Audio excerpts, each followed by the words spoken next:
Hello tout le monde, dans cette vidéo, l'objectif va être de montrer un pattern ELT avec un outil qui s'appelle DBT. Et en fait, ce qu'on va faire avec DBT, c'est que DBT est un outil qui permet de faire des workflows en SQL. Et dans cet exemple-là, en fait, DBT, le moteur derrière DBT sera BigQuery sur Google Cloud. Et en fait, on va prendre un use case en real world, un use case que j'ai présenté dans d'autres vidéos qui permettent de calculer des statistiques de joueurs pour la Coupe du Monde du Qatar. Donc on a deux patterns qui sont assez utilisés en data, c'est l'ETL et l'ELT. Donc le premier c'est extract transform load. Donc d'abord on va extraire la donnée, la transformer via un code et ensuite la charger dans une table. Et le LT, en fait, c'est on va tout de suite charger la donnée dans le moteur concerné, en l'occurrence BigQuery dans cet exemple. Et ensuite, on va appliquer la transformation directement avec le moteur concerné BigQuery. Mais parfois, le SQL ne va pas être suffisant nativement pour faire différentes transformations. C'est pourquoi des outils comme DBT permettent d'appliquer des transformations grâce à des workflows SQL. Donc on va pouvoir orchestrer des tâches dans BigQuery.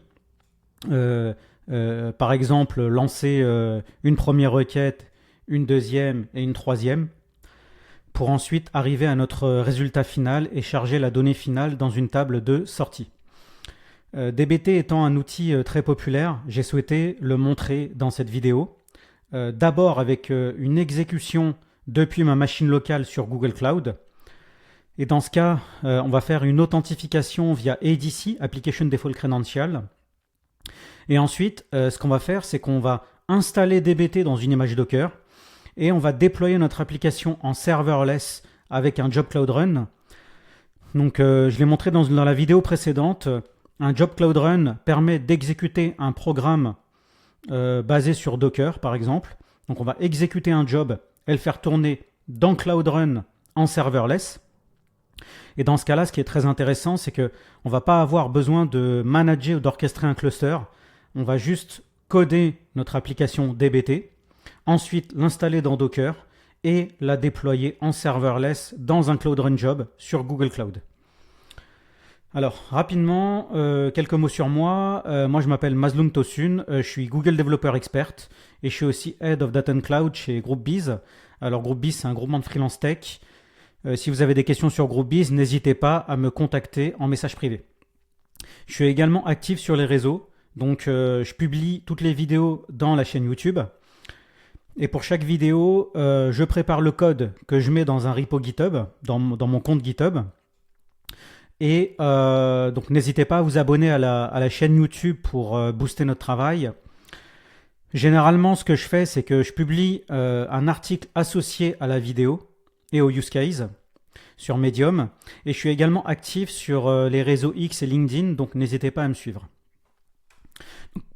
Ce qu'on va faire maintenant rapidement, c'est qu'on va faire un petit tour dans le schéma du use case pour vous expliquer un peu mieux comment ça marche. Alors, donc dans ce schéma-là, comme pour d'autres vidéos, comme je l'ai expliqué, donc là on est sur une application DBT. Donc là, le DBT va être installé dans une image Docker, dans un conteneur. Et ce qu'on va faire ensuite, c'est que on va utiliser Cloud Build comme outil de CI/CD. Cloud Build se plug sur le repo GitHub.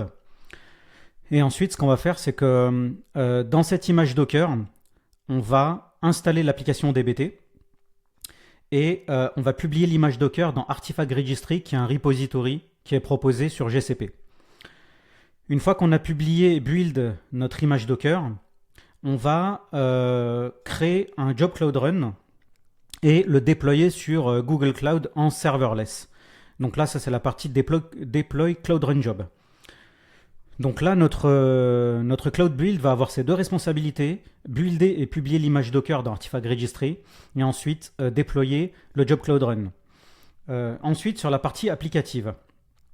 Comme je l'expliquais, là on est sur un workflow DBT, et derrière DBT il y a du BigQuery.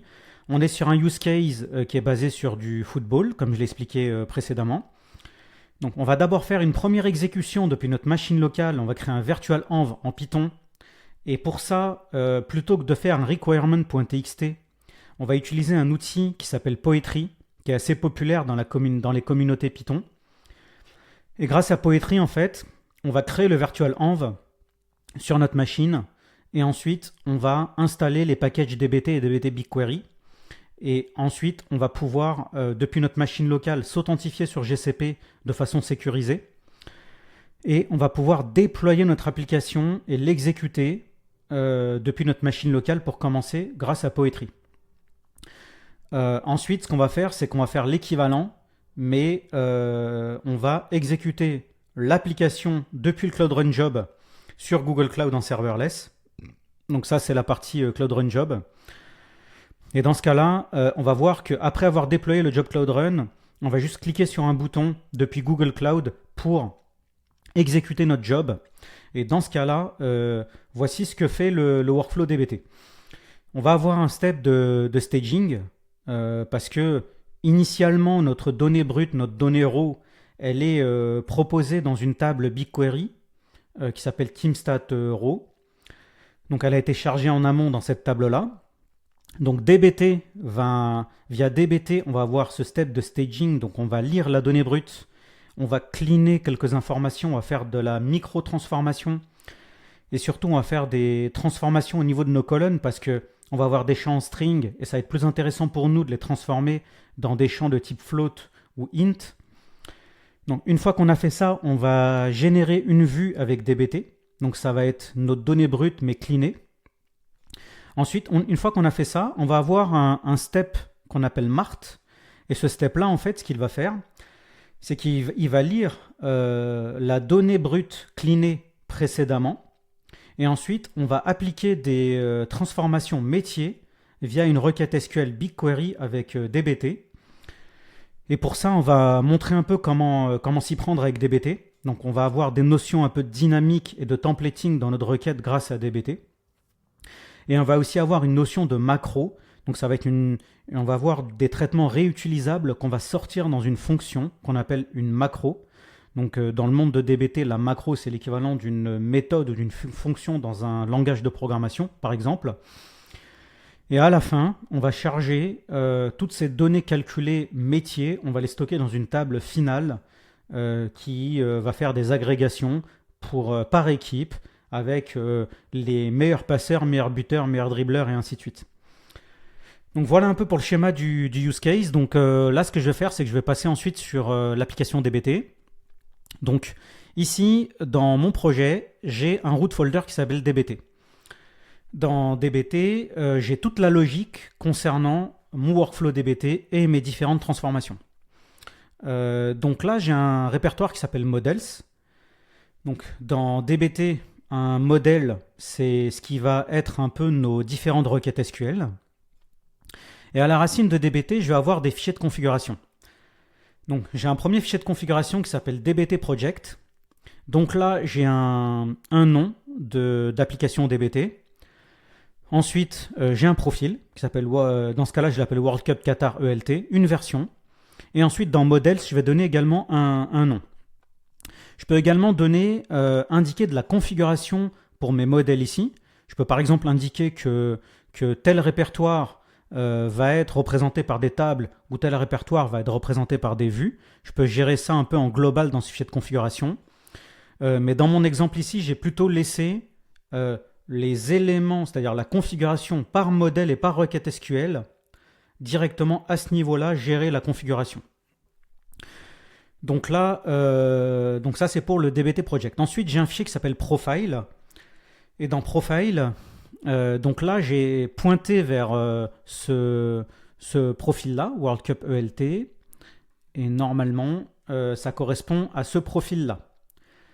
Ensuite, je vais pouvoir pointer vers différents environnements dans ce fichier Profiles. Donc là, en l'occurrence, je suis dans un environnement de dev pour cet exemple.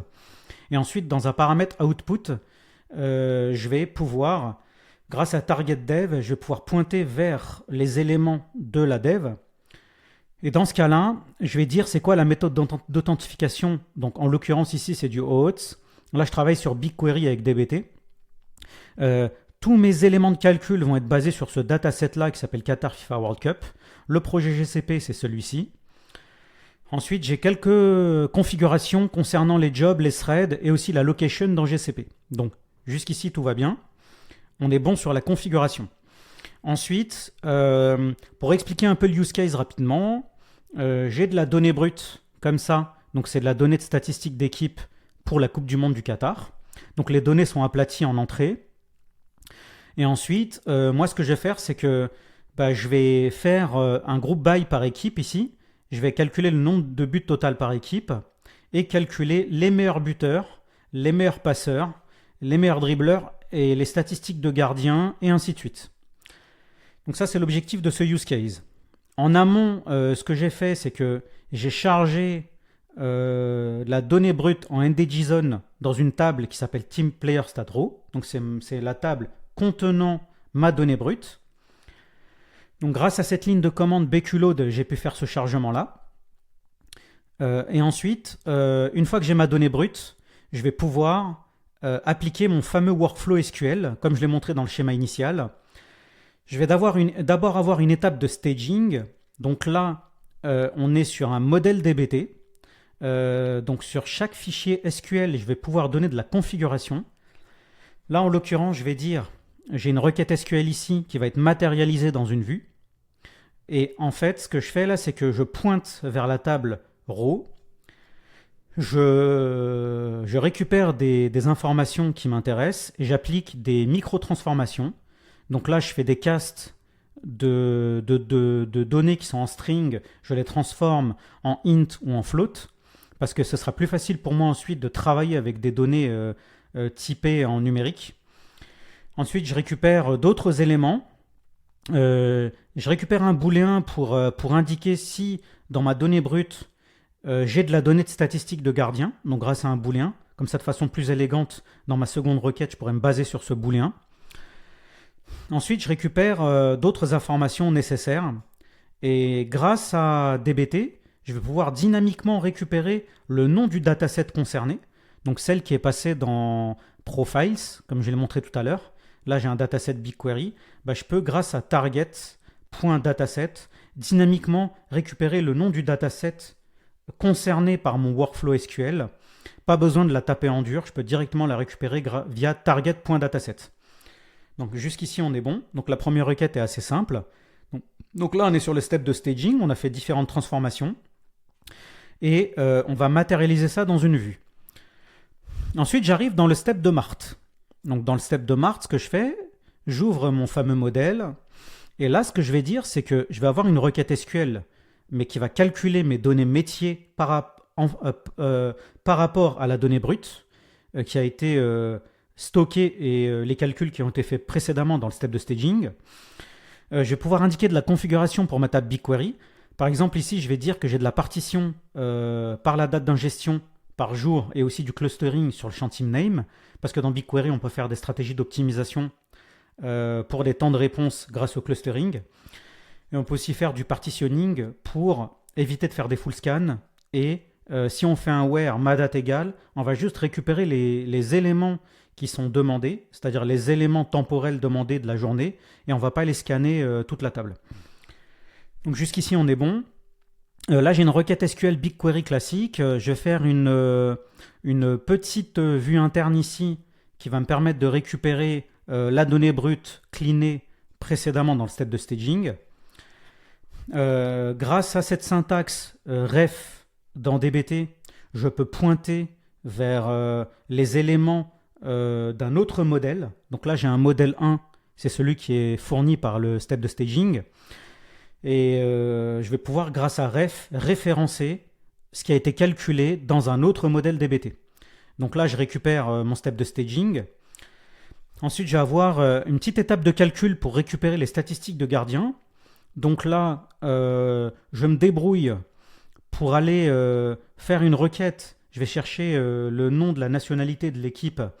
Ensuite, je prépare la structure attendue pour les gardiens. Depuis la table row, Et avec le fameux booléen qui m'indique si j'ai des statistiques de gardien présentes dans le nœud de la donnée row. Grâce à ça, je prépare les données de statistiques de gardien.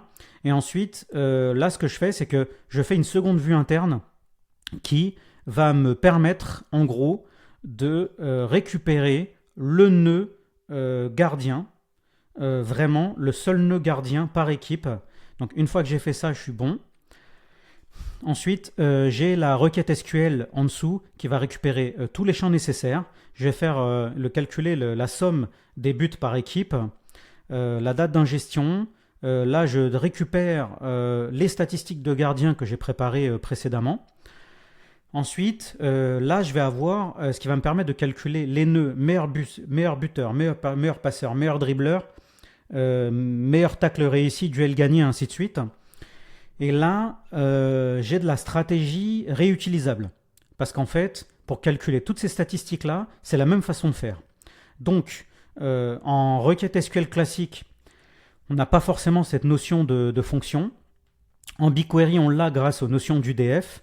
Mais avec DBT, on peut également créer ce qu'on appelle des macros. Donc là, j'ai créé une macro qui s'appelle buildPlayerStat. C'est l'équivalent d'une fonction dans un langage de programmation. Donc là, j'ai créé cette macro. Donc voici la syntaxe pour la macro. Je lui donne un nom, macro le nom. Je lui passe des paramètres. Et ensuite, en dessous, je vais avoir vraiment la partie de code qui est liée à cette macro. Donc là, en l'occurrence, comme je l'ai expliqué, je vais passer un indicateur. Par exemple, le nombre de buts marqués. C'est mon stat indicator. Ensuite, avec BigQuery, ce que je vais faire, c'est que je vais me débrouiller pour aller faire un tri descendant, et ensuite je vais récupérer vraiment l'élément qui a le plus de buts marqués, ou les éléments qui ont le plus de buts marqués par équipe, parce que là dans ma requête principale je fais un group by par équipe, et grâce à des fonctions BigQuery comme le order by desk ici et le offset 0, je vais pouvoir ensuite récupérer les éléments meilleurs buteurs grâce à cette micro-fonction macro. Et je vais pouvoir dire que si on n'a pas vraiment de but marqué, on n'a pas cette statistique qui est fournie, bah en fait, on pourra pas on n'aura pas de meilleurs buteurs s'ils sont tous à 0. Et donc du coup, dans ce cas-là, on va retourner nul. Et cette logique est applicable aussi bien pour les meilleurs buteurs par équipe, les meilleurs passeurs, les meilleurs dribbleurs et ainsi de suite. Donc voilà, j'ai codé cette fonction réutilisable qui est une macro. Et donc du coup, je vais pouvoir référencer cette macro grâce à cette syntaxe double accolade.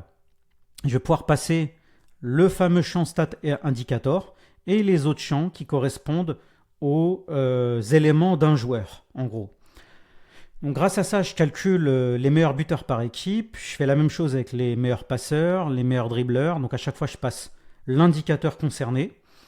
Ceux qui ont le plus joué, ceux qui ont gagné le plus de duels, ceux qui ont fait le plus d'interceptions, qui ont réussi le plus de tacles. Et là, on est parfait. Ce que j'ai fait ensuite, rapidement, c'est que je tape sur la table brute. Je fais ensuite une jointure avec la vue interne pour les statistiques de gardien, en faisant une petite jointure sur le champ nationalité. Et ensuite, dans mon groupe by, je refais un petit groupe by par nationalité. Et on est bon. Donc là, ma petite requête DBT est prête. Et à la fin, on stocke ça dans la fameuse table. Et la table va prendre le nom du fichier ici, TeamPlayerStat. Donc on est bon. Donc je vais avoir une table finale TeamPlayerStat qui va contenir ma donnée métier. Et ça va être vraiment parfait. Donc là, mon application DBT, elle a été présentée comme souhaité. Ce que je vais faire, comme je l'ai expliqué dans le schéma initial, c'est que je vais d'abord faire une exécution depuis ma machine locale. Et pour que ça marche, il faut que j'ai un environnement Python avec DBT. Il faut comprendre que DBT, c'est un package Python, tout simplement. Et donc, du coup, soit je vais créer un environnement virtuel manuellement depuis ma machine pour y installer DBT et DBT BigQuery. Mais j'ai souhaité utiliser Poetry à la place. Donc Poetry, comme je l'ai expliqué, c'est un gestionnaire de package en Python. Et avec Poetry, on a cette convention, on a pyproject.oml. Donc c'est vraiment le point d'entrée de Poetry. On va donner la version de Python souhaitée. Donc là, on est en 3.11.2. Et ensuite, on va, grâce à Poetry Dev Dependencies, on va fournir tous les packages Python nécessaires. Donc là, on a dbt core. Donc, dbt core, c'est obligatoire, c'est vraiment le noyau de dbt. Donc c'est le package Python qui permet de faire du dbt. Et ensuite, ils ont créé aussi un package qui s'appelle dbt BigQuery. Donc on utilise les deux et on peut faire du PyTest pour faire des tests unitaires. Donc là, on a tous nos packages. Donc là, on est vraiment très bien. Et ensuite, ça va générer un fichier poetry.lock, comme dans d'autres outils de gestionnaire de package. Et donc, ce que je vais faire, c'est que je vais aller dans ma session shell ici, je vais zoomer un peu mon écran, et avec Poetry, ce qu'il faut faire en amont, c'est qu'il faut faire un Poetry install. Donc là, ce qu'on va faire, c'est qu'on va faire which Python. Donc là, on voit qu'on a vraiment un virtual env ici. On n'a pas eu de changement de package, donc on a déjà installé nos packages dans l'environnement virtuel créé par Poetry. Une fois que ça c'est fait, j'ai montré tout à l'heure dans le fichier profiles qu'on a une méthode en OAuth. Donc ce qu'on va faire avec Google Cloud, on a une technique qui s'appelle Application Default Credentials. Donc en faisant gcloud auth application default login, je vais pouvoir m'authentifier sur Google Cloud de façon sécurisée. Alors, donc là, je m'authentifie. Normalement, ça va fonctionner.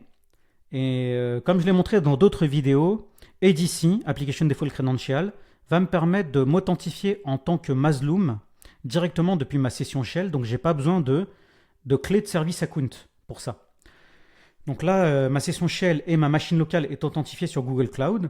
Et grâce à ça, je vais pouvoir directement exécuter mon application DBT. Donc là, comme j'ai installé ma package Python dans mon environnement virtuel, ma session shell reconnaît les lignes de commande et la CLI de DBT. Donc il y a une CLI qui est fournie par DBT. Donc là, on fait DBT run. On donne le root folder, le point d'entrée qui contient toute la logique DBT. Donc là, en l'occurrence, comme je l'ai montré avant, c'est ce répertoire qui s'appelle DBT. Et ensuite, on va... Donc là, c'est le profile dir, pardon. Donc c'est le répertoire qui contient le fichier profiles. Donc là, c'est DBT. Et en fait, on va faire la même chose pour project dir. Donc là, project dir, c'est vraiment toute la logique des modèles DBT et des macros. Donc une fois qu'on a fait ça, on fait entrer et normalement, notre application et notre workflow DBT va s'exécuter depuis notre machine locale de façon très simple grâce à Poetry. On n'a pas besoin de token key. Donc là, on voit que ça crée la vue et la table. Sachant que je me suis mis dans un mode ici où je ne fais pas de l'append ici. Donc à chaque fois, j'efface les données et je les recrée, mais j'aurais pu aussi me mettre en mode append. C'est-à-dire qu'à chaque lecture de fichier, j'ajoute les nouveaux éléments dans la table. Donc on est plus en mode append. Donc ça, c'est un mode qui s'appelle incremental. Mais dans cet exemple, j'ai plus utilisé un mode qui s'appelle table directement. Et dans ce cas-là, on efface la donnée et on la remet. Donc là, je vais aller faire un tour dans la table finale. Elle est ici, elle s'appelle Team Player Stat. Et je vais faire un petit refresh. Et on va aller dans Preview. Et on voit que la donnée, elle a bien été calculée. Donc on a bien nos statistiques avec les nœuds, meilleur buteur, meilleur passeur et ainsi de suite. Donc tout a été calculé par les fameuses requêtes et le workflow DBT. Donc là, on peut le reconfirmer pour vous montrer un peu. Alors là, on fait un select étoile parce qu'on n'a pas beaucoup de données et pas vraiment beaucoup de colonnes ici. Donc on brasse pas beaucoup de données, ça coûte pas cher. Et en fait, on peut regarder aussi les données en JSON par exemple et on voit qu'on a les statistiques de gardien, les nœuds meilleur buteur, meilleur passeur, meilleur dribbleur et ainsi de suite. Ce que je vais faire, c'est que je vais revider la donnée comme ça et ensuite on va redéployer le use case mais avec un job Cloud Run. Alors, pour la partie Cloud Run. Alors, Cloud Run, c'est basé sur Docker. J'ai déjà montré dans d'autres vidéos. Et pour déployer une application DBT dans un job Cloud Run, c'est vraiment très simple de le faire. On a une image Docker officielle qui est fournie par la communauté DBT, qui s'appelle DBT BigQuery. Donc là, il y a tout ce dont on a besoin pour exécuter des applications DBT dans BigQuery. Donc jusqu'ici, on est vraiment bien. Et ensuite, de façon classique dans Docker, on va dire qu'on a un working directory qui est app. On va copier les éléments dans notre conteneur, mais bien évidemment, en amont, on a créé un Docker ignore pour dire qu'il y a plein de fichiers qui doivent être ignorés par Docker. Donc ça évite de charger des choses inutilement.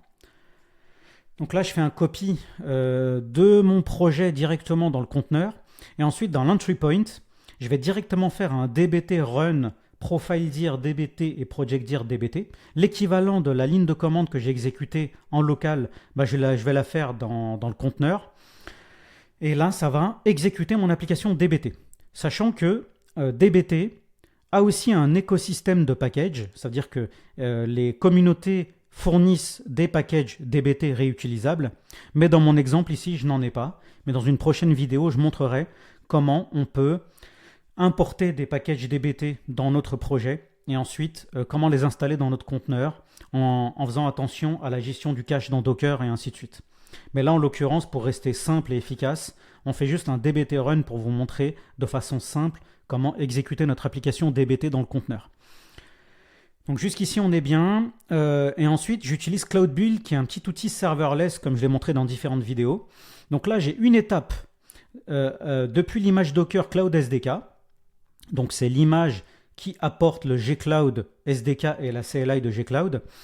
Ensuite, j'ai le chemin de mon image Docker depuis Artifact Registry. Donc là, ce que je vais faire, c'est qu'avec gcloud build submit, je vais build l'image Docker contenant dbt. Je vais la taguer. Et ensuite, avec gcloud run deploy, je vais pouvoir pointer vers l'image qui a été taguée et publiée dans Artifact Registry. Je vais me servir de cette image dans la ligne de commande run jobs deploy. Je vais indiquer le projet, la région, le service account parce que j'ai un service account qui est dédié et du retry en cas de problème. Et je vais également passer des variables d'environnement ici. Donc jusqu'ici, tout va bien. On a fait ce qu'il faut et c'est deux lignes de commande. La première publie l'image dans Artifact Registry et l'autre déploie le job cloud run et l'application dbt. Donc ce que je vais faire, c'est que dans le README, j'ai préparé une petite ligne de commande. Je vais la copier. Ça va prendre juste quelques secondes. Et je vais redéployer. Alors il va me demander une authentification. Voilà.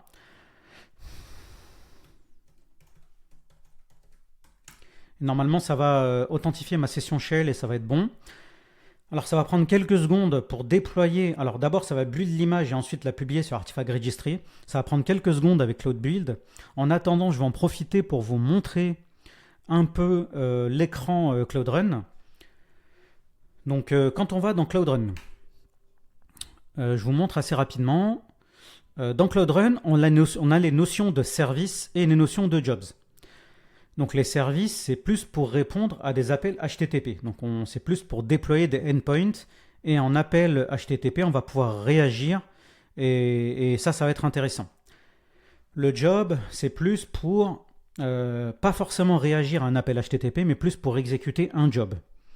Et dans ce cas-là, ça peut être intéressant parce qu'on peut créer des crons ou on peut déclencher le job par des orchestrateurs comme Airflow ou autre.